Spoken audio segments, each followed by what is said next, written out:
Irreverent, entertaining, cool. You're listening to LA Talk Radio. The moment has arrived. LA Talk Radio, now listen live. The queen is here. Pose for the cameras.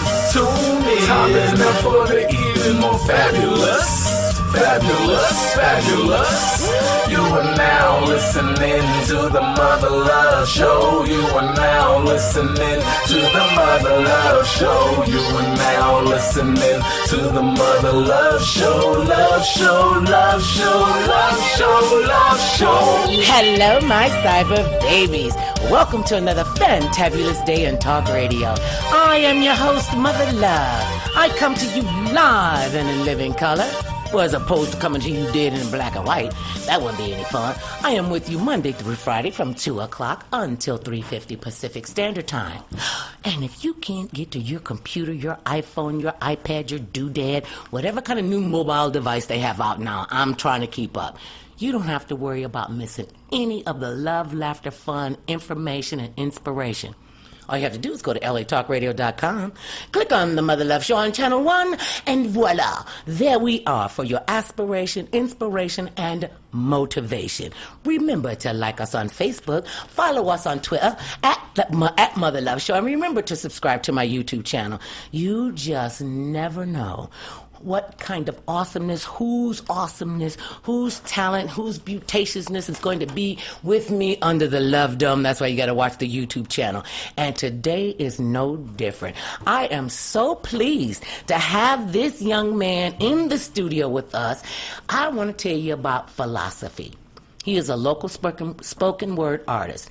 He is a crowd favorite on the spoken word circuit. As a matter of fact, his popularity is what prompted poet Saul Williams to invite him to guest star in the final leg of his Martin Luther King tour this past December. His poem, Sound the Alarm, is from Philosophy's forthcoming album entitled Heavy is the Crown. Welcome to the program, Philosophy. Thank you for joining me. Dear Mother Love. And he is a dapper dresser, I'm telling you. You're so kind. Thank you so much. It's my pleasure. Again, for the opportunity to come hang with you a little bit. Absolutely. Under the Love Dome. Under the Love Dome. And we must thank your publicist. I hope I'm pronouncing her name right. Seconda. Oh, Lewis. Oh, Seconda. See, you got the Q in it. I'm looking. She's also a crowd favorite. Okay. Seconda Seconda Lewis, bless her heart. She's one of the new publicists that are collaborating together with her talent. So first, tell me about philosophy. Where are you from? So I usually begin by saying I was born Charlie, created philosophy, the unsigned paradigm to poetry. I am from North Long Beach, California, born and raised, baby. And from there, I went to Long Beach, Jordan. And from Long Beach, Jordan to Cal State Long Beach, I mean, it is in my blood. It's kind of where it's where I came from. It's where I got my roots. It's where I hail. You know, it was the first place I ever know. It was the first place I ever knew I was a king. In Long Beach? Yes. Now, see, I love that, and so many more of our young black men need to understand. If you haven't reached the status of king, understand you are a prince. Yes. This is how we have 4 grandchildren, and this is how my grandchildren greet me. Okay. Good morning, my queen. Good morning, my prince. They greet their grandfather, good morning, my king, or they'll say, good morning, sire. Yes. And I don't have to have them, now they say sire to him, and they refuse to say your majesty to me. Yeah. So I'll stick with the queen. You're raising good stock. And when our oldest grandson, he must have been about maybe 4 years old. He was in preschool. And so the daycare center lady, she said, okay, everybody sit down on the floor. Well, my grandson refuses to sit down on the floor. Okay. And so he's standing there. And she said, well, baby, you got to sit down on the floor. He said, oh, no, my head has to be higher than everybody else. Yes. So she was on the floor, and he was dead serious. Yes. And she said, well, why does your head have to be higher? He says, because I am the prince. He didn't say a prince. He said, I am the prince. She said she started laughing so hard she had to hold it in so she wouldn't lose her credibility. She said, girl, I crawled back to my office, closed the door, put a towel in my mouth, and after I got finished screaming, she didn't call his daddy. Yes. She didn't call his mother. She didn't call the other grandmother. Okay. She called me. Yes. So I said, teacher, why you calling me? She said, because I know where he got to see the prince from. He didn't get this from his parents. He got that from you. Yes, and I think as growing up as a child, my parents instilled in me that as an African-American male, our head must always be high. We must walk as kings and queens. We must dress accordingly. I mean, right now I have on a double Windsor tied knot. I have on a vest. He does. He got on a vest. He even has a tie clip. I love his shirt. You're so kind. He even wore a chapeau today. For those of you who don't know that, that's hat. Yes. And now, is this your regular style? This is every day. This is death and taxes. You know. And so when I was growing up, I heavily grew up in the church, and I was always dressed to the nines. So as I grew older, the nines just felt comfortable. Wait a minute, and this is, out here in California, I'm from back east. Okay. Everybody dresses. Even the bums dressed. Our church, our alcoholics had on a shirt and tie. And so when I came out here, people think I dress up every day. Yes. I don't dress up every day. This is my mother love thing. This is what I do. And they're like, well, you're always camera ready. My mother used to tell us, baby, walk out the door like you ready to go. That's it. Be ready if you don't get to go. Dress like you belong to wherever you're going. Yes. And I've seen that sense of style and fashion just kind of fall by the wayside, especially among our people. And It's true. And this is what I do when I see these little young boys running around here with their pants hanging down. Okay. See, I'm old enough to be their mama, some of their grandma. I'll put their pants down. Or I'll say this. You got on red plaid underwear. And they're Fruit of the Loom. And they're like, how she know? Because I see your drawers. And I do not want to look at that. Pull your pants up. Pull your pants up. Pull your pants up. Yes. And these chicks with the tramp stamp in the back with the thong on them. Terrible. You too big to wear a thong. Put some bloomers on your behind. They got a thing called Spanx. Yes. We in trouble when you start naming your body fat. You see the young girls walking around and they talk about, this is my muffin top, meat sitting on the top of their pants. That's not a muffin top. Have you ever seen a can of biscuits when you bust it open? They should call it biscuits. Biscuits, warm butter on the biscuits. Warm butter's on the biscuits. On the biscuits. And you got biscuits and gravy. Girl, please cover yourself My up. dad from the South, he say biscuits. Biscuits. He said, like them warm biscuits we done took out the oven, that there boy. And them homemade biscuits. So now, do you have brothers and sisters? I do. I have one sibling. His name is Stephen, with a PH. Oh, that's very sophisticated. Yes, he's Stephen Anthony Scott. Oh, yes. Yes, with a PH. One sibling. He's married. I have a nephew, which is little Steve, 3 years old. Okay. I have a niece. Her name is Alyssa. She was born in October. Oh, you got a new baby. Yes, yes. I don't have any children myself. Would you want to have kids? Eventually, one day, if the Lord puts that in my path. Okay. You know, if He puts that in my path, then... Oh, it's then more than a notion, baby. Let me tell you something. Woo, good Lord, good Jesus. This is awesome. Seriously, I mean, teenagers make you realize why some species eat their young.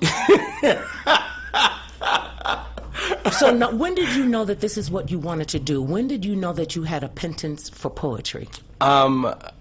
I was probably around 21 years old, and I noticed a lot of my friends were very good at certain things. Some people could shoot a basketball. Other people could hit a baseball. So what I did was, I couldn't find what my niche was. So I prayed. And I prayed to the Lord. I said, if you show me what my gift is... Not if, when you show me what my gift is, then I'll never put it down, and I'll always represent you with class, dignity, and respect. So I prayed, and I prayed this prayer probably for a good 2 weeks. And then it was revealed to me like epiphany, like sky tearing. Poetry is your gift. Now, I was doing poetry, but only as like something on the side. Like a hobby. Like a hobby. It's like, yeah, I kind of do poetry. But at that point, I knew that poetry was my gift. And it's like knowing what heaven looks like, how would you explain it? How would you explain heaven? For me, what it looks like? It's the promised land. It is glancing out of a 14-story window and seeing everything you've ever wanted close enough to touch, even though you're 14 stories high. And in that moment, it was all encompassing what it was for me. And it was poetry. It was the written work. And at that moment, I got to work. Okay. So now you write your stuff, you write your own material? Yes, I write and memorize all of my poems, and with these poems, inspiration sparks from anywhere. Like I can literally be in the back of an Uber going to visit a friend's house and be like, ooh, good idea. Do you keep a tape recorder or a notepad or a memo on your phone? My iPhone, yes. And what I do is like I'll say things or I'll write them down, and then when I double back and go to the house and find my quiet, you know, with my candles, playing my records. And I mean like records, and I mean like from everything from like Jay-Z to Miles Davis. Okay. You know, so I'll play my records. What you know about Miles Davis? Look, I got shoes older than you. You don't know nothing about Miles Davis. I'm just over here just trying to be kind of blue. You know what I mean? So that being said, I sit down, I find my quiet, I listen back to it, and then from there, that then sparks another idea, which trails into the poem. And keeps those creative juices flowing. Oh man, it's bubbling. Now, because one of the things that you're talking about is what some of the crazy that is going on in our communities around the country with police brutality and so many deaths. God rest her soul. One of my sorority sisters was one of those victims. Wow. Sandra Bland. That was my sorority sister. Sorry to hear that. She this many tall, and she hung herself in a jail. No. Doesn't make any sense. It does. She had her whole life ahead of her. It doesn't make She any was sense. excited about her new job, moving to a new city. She was so pumped up, and this guy gonna say. See, he was wrong when he pulled her out the car. Just give her the ticket and let her go. Absolutely. And don't you know they are still not letting her family get all the information? They claim they can't find the footage from the jail. That's a How shame. Convenient. In my hometown, Cleveland, Ohio, a police officer shot a child 12 years old, thought he had a real gun. Whoa. And just rolled up on him, didn't say, stop, let me see what you do. Just got on, shot this child to death. We've seen this over and over and over again. And as a black man in this country, what goes through your head when you walk outside the door? So, coming from North Long Beach, we were very diverse there, right? But in growing up, I went to a private school. And in this private school, I was the only African-American student until 3rd grade when Mia came in. And it was only us. You and one other girl. That's all. Now, from that, I was already trained I was trained to understand the way the world is. So knowing the way the world is, and I mean not like inside of our own microcosm, but I'm saying the words outside of ourselves, okay? In knowing that, I knew at that moment that I was different. And in being different... Did you, let me ask you this, even as a child, did you know that you were different, or did you have the perception that people perceived you were different? That's good. I didn't know I was different until someone pushed me down and called me Afro. They pushed me down and called me Afro. My mom picked me up that day from school. She said, "What happened today?" I said, "I don't want to talk about it."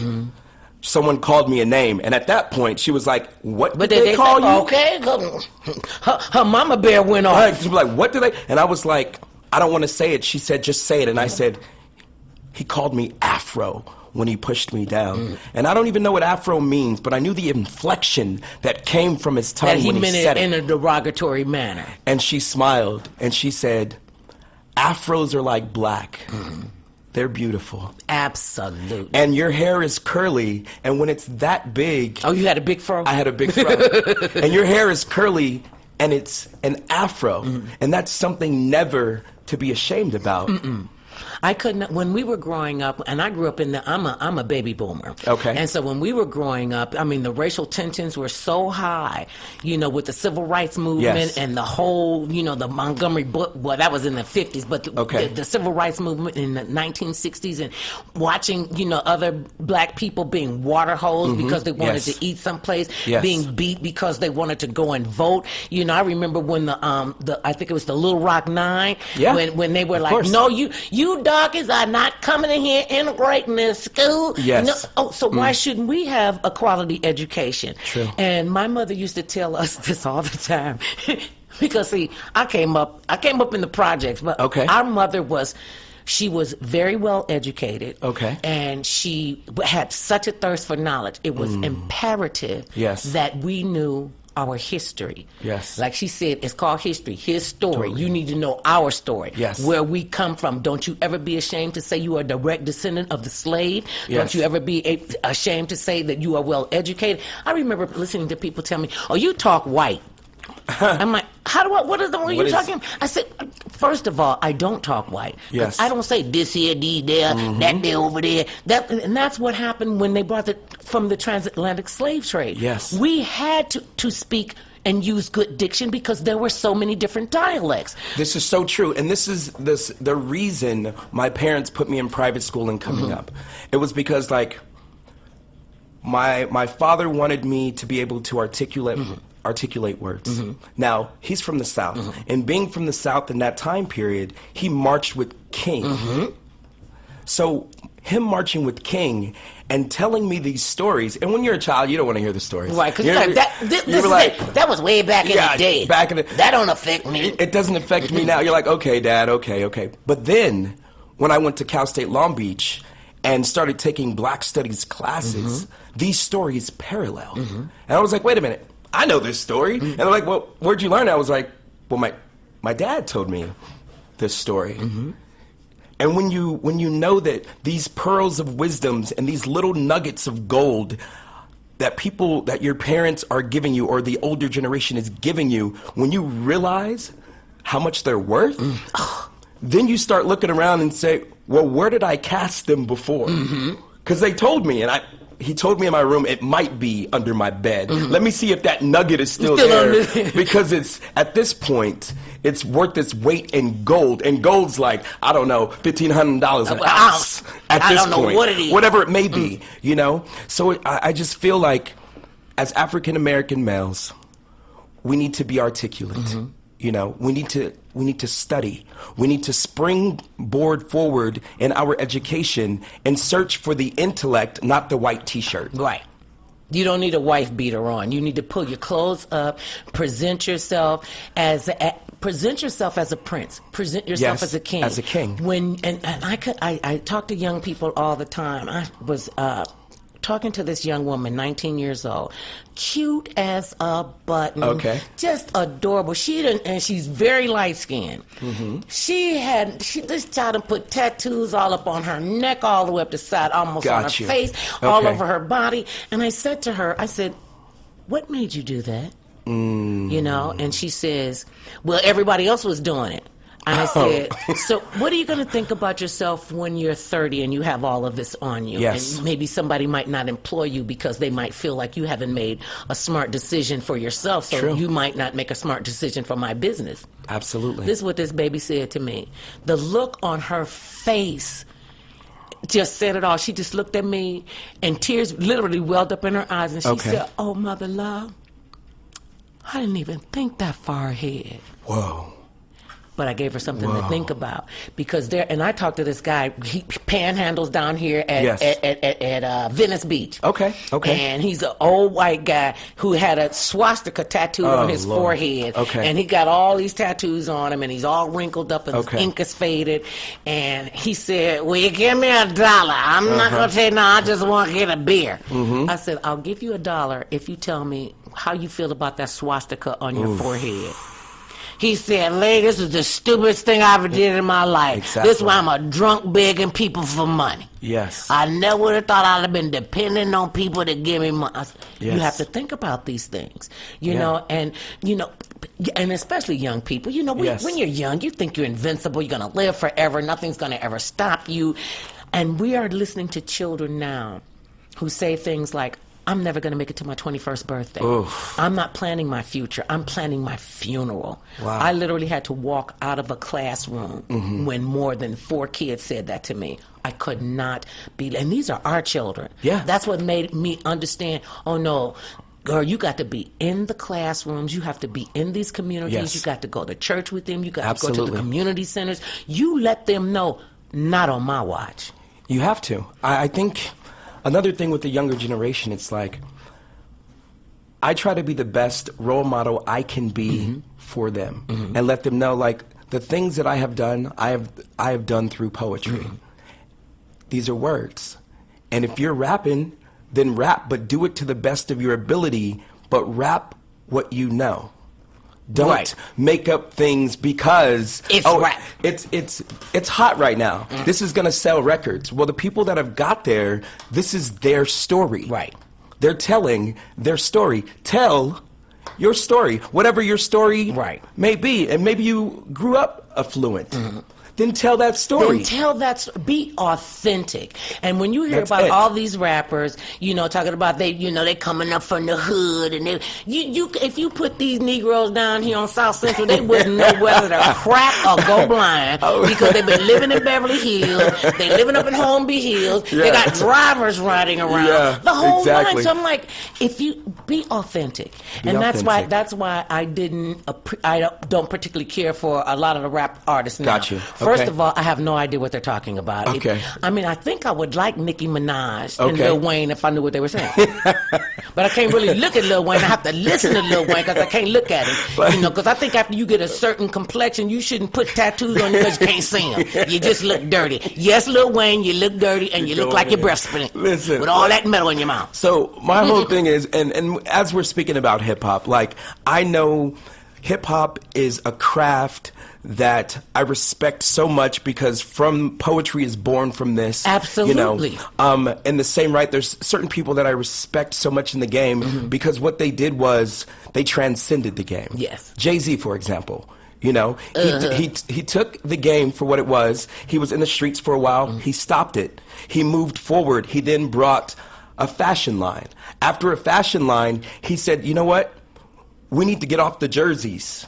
We need to get in the Just collar, absolute clothes, the structured collared clothes. shirts, And then he started doing like the suits, the bow ties, and from that, I saw when he did that, and I was already wearing suits and things, but I said, it's awesome that he's giving that to the younger generation. Because you're watching him evolve. You're As watching an artist, him grow. as a human being. We're watching him get to a place where he's putting these old things behind him because they're childish. Yeah, exactly. When you train up a child right, he might steer away, but once you train them up right, they will eventually come back. Because They do come back. my big problem with Jay-Z Okay. was, and with all these rappers, Yes. male or female, black or white, I don't care what color you are, you do not get to be so misogynistic that you're calling women this is out of their true. names. This is Because true. when you call a woman out of her name, you're calling your mother out of her name, You're right. your sister, your wife, your You're right. daughter. And I had him on blast when B was pregnant. Gotcha. And I was like, dude,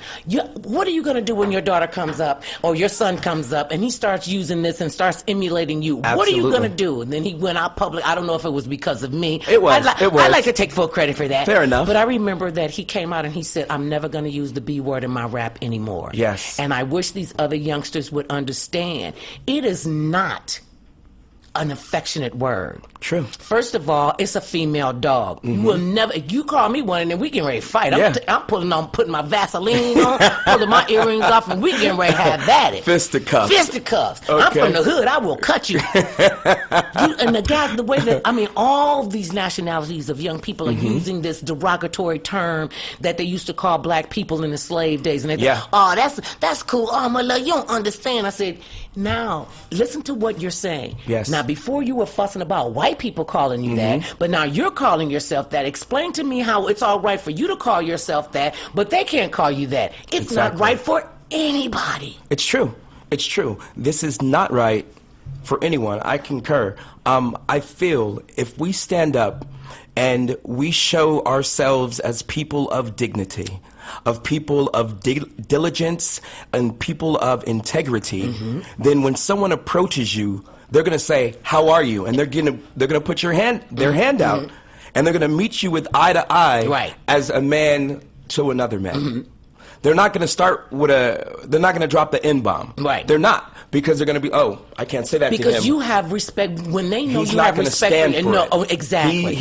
He's someone that will not stand for this. But when you present yourself, and people always say you can't judge a book by its cover, presentation is everything. Everything. Who wants to look at some raggedy man with some tore up clothes on, Yeah. funky, all This is true. all nasty, and think, oh, he's going to be a great husband? No, you leave him over there. That's you know, it. and you only get once to make a first impression. That's it. So when they come Absolutely. out and, they're always wondering, well, how come I can't get a job? Because you can't fill out a job application. That's it. How come you're not educated? The teacher's stupid. When you can't learn from a stupid teacher that has a college degree, Yeah. there's something wrong in your psyche, in your spirit. We really have to take a break. We're having too much fun in here with Here we philosophy. go. We're going to take a break, and when we come back, will you be willing to share with us some of your lyrics from Sound Absolutely. the Alarm? Absolutely. That'd be great. And we'll be Thank back. you. Yeah, my pleasure. We'll be back after this.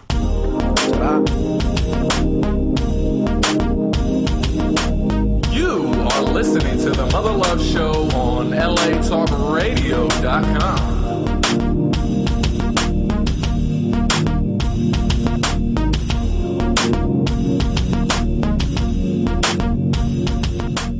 Lifestyles. I'm Bobby Owens. Type 2 diabetes is more likely to affect minority populations, including African Americans and Latinos. Mother Love, TV personality and author, has type 2 diabetes and knows firsthand how to deal with it. To manage diabetes successfully, you must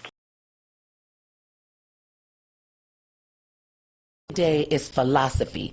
It's actually Charlie Scott III, not Charles. Charlie Edward Scott III. Oh, I beg your pardon, Charlie Edward Scott III. Thank you so much. Not Charles Edward. Charlie. Charlie. Edward. Charlie. It's Edward. actually Charlie. That's pretty cool. My pastor's name is Charles Edward. Can you tell him I said hello, Okay. and he might see me on Lord's Supper Day? Oh, might just- you know who Charles E. Edward is? No. Charles Edward Blake. He is Oh, the yes, I do That know. Charles Pastor Edward Blake Sr. and First Lady Mayell Blake. Oh. They are my pastor and my first lady. Well, my pastor Mm-hmm. is Charlie Edward Scott Jr., and my first lady is Mary Scott.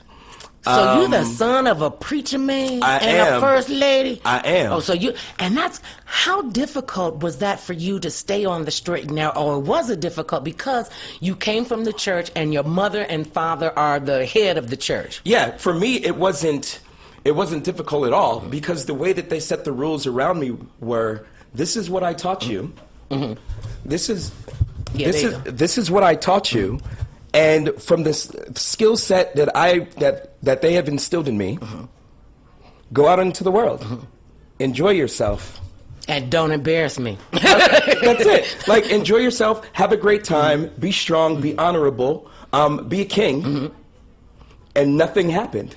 I've been saying my prayers, eating my vitamins, and the Lord has opened many doors ever since. And you look good. Your skin, your complexion is beautiful. Oh, you're so so now, do you kind. got a girlfriend? You like girls? Oh, I love one girl. Oh, are you in Yeah, love? you better stop playing. Are you Mother in love? love? Mother Love trying to kick me off the top of this roof with a bungee cord. No, not at all. Because I want to know. You're a really good-looking guy, and you look like you're in love. Oh, you're very kind. Really? Is What's it her the name? skin? Yes, the skin. I call her Peach. Peach. Hey, Peach. Now, how long have you and Peach been together? Well, we've been dating off and on for a while now. She is remarkable. Remarkable to say the least. A good woman with a good man. You know what, Mother Love? I'm going to take that, and I'm going to put that in my coin pocket. So when I leave here, I can have those words. You just pull it right out of there. You get a good woman and with a good man. I tell women this all the time who are sitting up saying, oh, I can't find a good man. I'd rather just have a piece of man. And I'm like, you're selling yourself short, sweetie pie. Yes. You have to know what, and they go, well, my standards are too high. Well, why would you dumb down yourself? There's a reason they're called standards. Shh, stop. Listen, you didn't get the memo. Your publicist did not get you the memo. She did not tell you philosophy. Don't do logic with Mother Love before 4 o'clock. And there you go. So now you're going to recite a piece. Now you wrote this Sound the Alarm. Yes. Tell people the origin of Sound the Alarm. The origin of Sound the Alarm, basically, I'm a fanatic of CNN. Okay. So I love to watch CNN, and I love to see what's going on around the world as well as what's happening in this beautiful country we call America. Okay. And in doing so, I started seeing the killing of African American males. The killing of African American people. Now, at that point, I felt like we needed a call to action. And this call to action, I said, what my gift is to write. So I'm going to write it. And it took me 3 or 4 poems to get to this poem. Because I didn't want to sound like the angry black male that no one's listening to other than other angry black males. I wanted to get to a point where the dialogue was so open that anyone's ear was to the ground with what I was saying. And they could get the message. And they understand the message at hand. So now, would you like a little poetry music? I could Freestyle? No, I mean, not freestyle, but do you when you're doing your show, do you do it with music or you do it just... Well, I have a few shows that I do. Some of the shows that I do are a cappella shows, like the show that I did for Saul Williams. I just did a show the other day for Beach Streets, which is in Long Beach Stand Up. And that show I did with my band called Philosophy and the Scholars. Oh, I love that. So we have a horn section, we have a guitarist, a bass guitarist, a drummer, and some awesome singers. So needless to say, I'll just get into the piece. Okay. Ladies and gentlemen, Philosophy with Sound the Alarm. I'm a soldier at arms, sound the alarm. They feel we are armed and dangerous. An endangered species hanging from handcuffs, dangerously unarmed, while death stretched arms over the next black body to be sketched out in white chalk from beatings, tapped out and bleeding, rib cage compressed from cracked chest and no breathing. I can't. Kneecaps nailed in backs, cops strapped with nightsticks collapsed. The windpipe and the compression of breath left in his body after oxygen left the opposite side of CPR. One father's son, 6 caught on camera. Another Trayvon Martyr or Eric Garner murdered for the cause. I can't believe that wounded widows lay young sons to rest with bullet-riddled bodies keep coffins close while wounded families form funerals to bury their dead and slain like Abel, from which we came in the Genesis. Ashes to ashes and dust to dust we lie in. New York City streets with die-ins. Rest in protest, we arose like Lazarus in the resurrection of peace. Packing the peace, loaded with rose petals, pointed with love over the blood that seeps through cement cracks and concrete to a rose non-violence. So arise from your seats. We picket with peace signs and protest with pens. Please, we are trees that lead with limbs that extend, hugs instead of chokeholds, justice instead of prejudice, not just Black Lives Matter, hashtag our lives matter. Matter of fact, we are olive branches that bend and spare lives with the crown and scepter of compromise. We are soldiers, carrying the bloodstained banner as badges on our sleeves. We have to fight like a soldier at arms, so sound the alarm. We are headstrong and dangerous, with the strength of 1 million men and women marching on Washington for the fallen but not forgotten soldiers in our lives. Philosophy, the unsigned paradigm to poetry, the Long Beach League of Extraordinary Gentlemen and Women. Thank you. Okay, first of all, I gotta get my face together. Oh, dear. You can't be breaking up the talk show host. Oh, thank you, Mother Love. Oh my God. Yeah, you paid attention to your calling. I mean, you took me to the last poets. Oh, thank you. That was, oh my goodness, I'm in tears. Oh, dear Mother And I Love. can't fake, Thank you. Oh my God, my Thank you. babies, my babies. It's tough. It's so tough. And I had... We cannot bury another child. No. It is our responsibility. You Absolutely. can't run around here hollering about Black Lives Matter when you calling yourself out of your name, when you Yes. will not stand up to be the royalty that you are. True. Your Black Life Matters, then act like your Black Life Matters. True. Get your education. Absolutely. Respect your mother and father. Do what you're supposed to do. You're not running anything. These kids be killing me talking about, you go into the neighborhoods and they done graffitied up everything with all this negative and derogatory talk. If you're that good at spray painting on some concrete, Yeah. we know that you're artistic. Yes. So let's channel that into a more positive in something manner. positive. And even if you're a graffiti artist, at this point where we are in our cities, people are commissioning people The graffiti artist. to do what you do as a passion. Right. Like I'm a firm believer in, we all have a Clark Kent and we all have a Superman.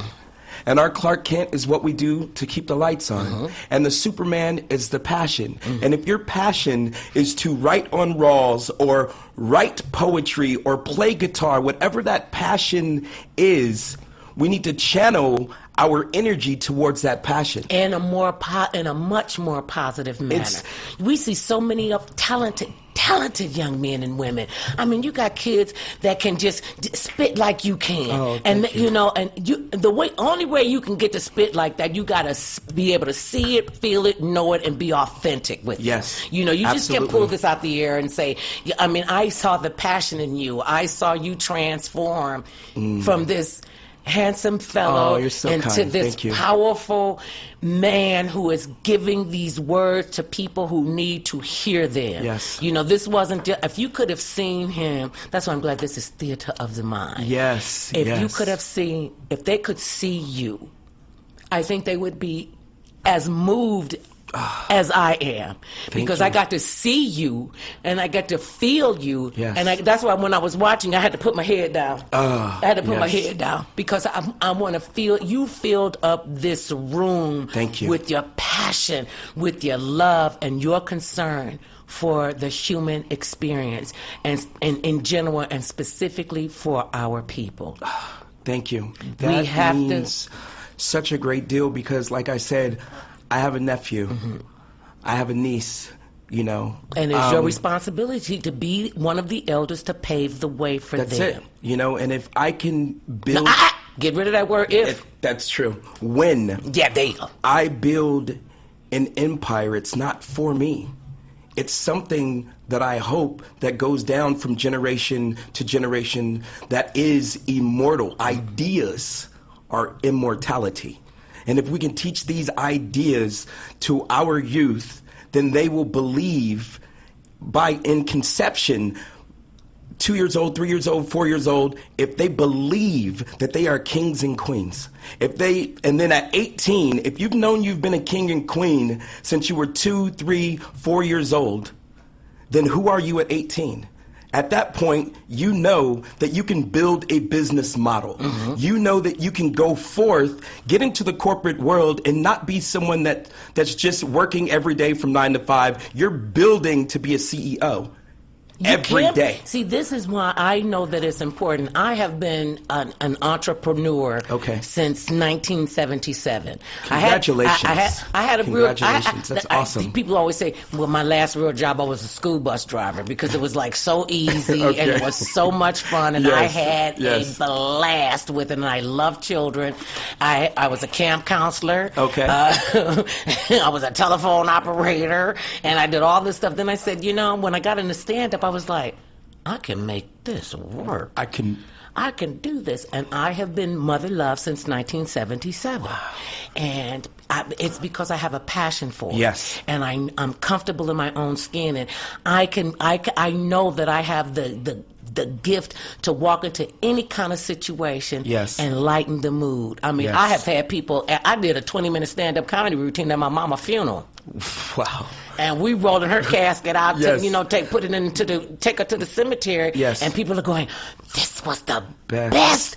This wasn't it. Because I said, we're going to put the fun in funeral. Yeah. And what's the first 3 letters? We're going to celebrate. And they used to say, that's sacrilege. How could you just say you want to celebrate your mom? She dead. I want to celebrate her life because she is dead.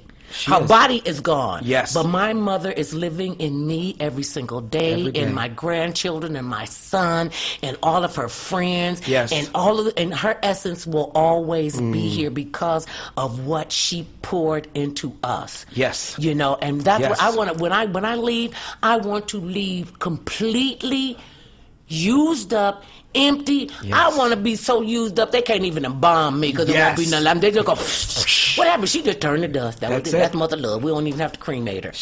We have to pour it all out. We have to give it all because once you give it freely, God will continue to fill you up. Absolutely. And that's another thing in talking to the youth. When it comes to your talent, whatever your talent may be, don't be afraid to give it away for free. You can't. It was freely given to you. Exactly. Don't be afraid to give. And I mean, and another thing that I try to, because a lot of times I'll get with spoken word artists and then I'll do workshops and I'll say, hey. Oh, that's good. Yeah. And I also do it for children as well. I mean, helping them build the pen, right? I wish I would have found poetry much younger in my life, but I don't think I was ready yet. I was just going to say, it wasn't your time. It wasn't my time for it to, I just wasn't ready to have those things. Anyways, needless to say, one of the things that I try to teach is, it doesn't matter if there's 3 people or 3,000 people, they all get the same show. That's it. They all get the same show because you're not performing for them, you're performing for the creator. Right. Because this is the person that has embodied you with this talent or this gift or his touch. He has touched you with these things. That's right. So in him touching you, it's not about 3,000, 20,000. It doesn't matter. You're giving the same show to him to say, thank you, Lord. I appreciate what you've given to me, and I'm going to give every single thing that I have on this stage. So when it's my time to go, I can say the last time I performed was the best time I performed. You gave it your all. And that's what we have to do. Now, when you talk, you have an upcoming album. Let's talk about your forthcoming album. So the album is called Heavy as the Crown. Right? Yes, it is. It's called Heavy as the Crown. A lot of times the quote is actually heavy as the head that wears the crown. But for me and the faith that I have, my head's not heavy ever. It's the crown that's heavy. And I have to, another thing is, I believe that we are all kings and queens, like I said before, but we sometimes don't sit on that throne.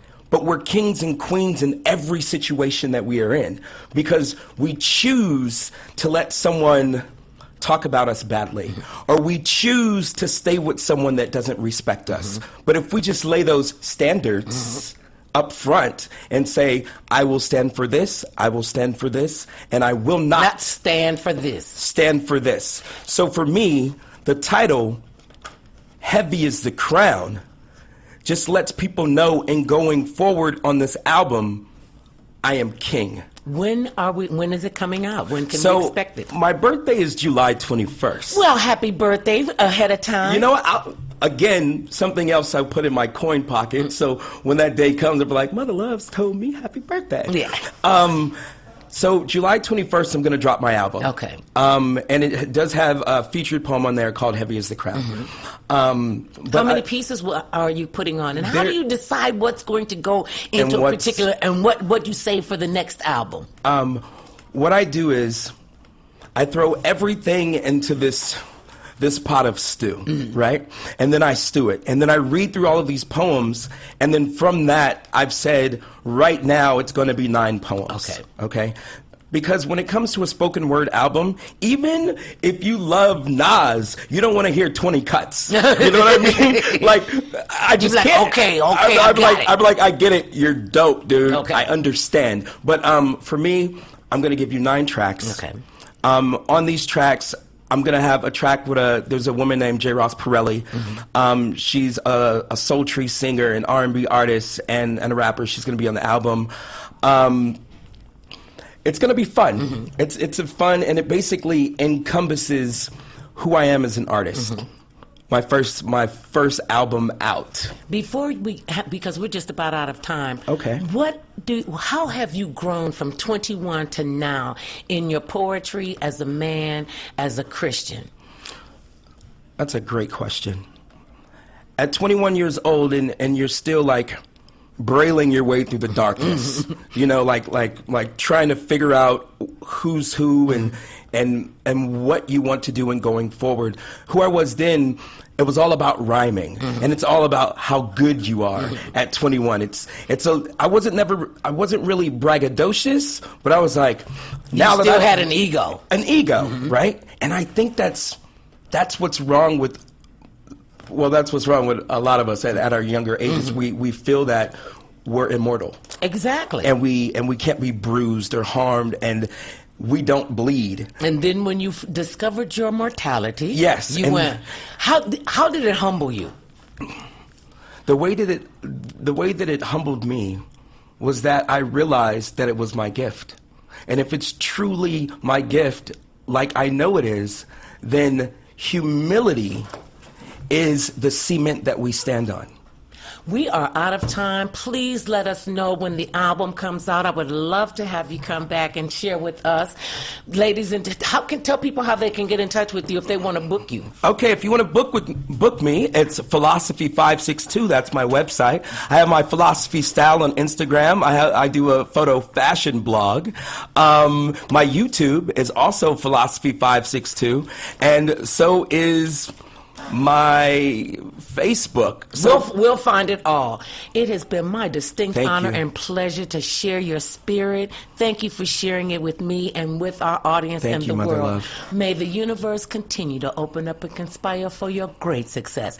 Ladies and gentlemen, remember you heard him here with me, Philosophy, and his band, The Scholars. Thank you so much. It has been my absolute pleasure. And babies, I tell you this, no matter how big or tall, short or small, thick or thin, it matters not what skin you're in. Everybody needs some mother love now and then. Peace, babies. If you didn't know before, now you know. This the Mother Love Show. This the Mother Love Show. If you didn't know before.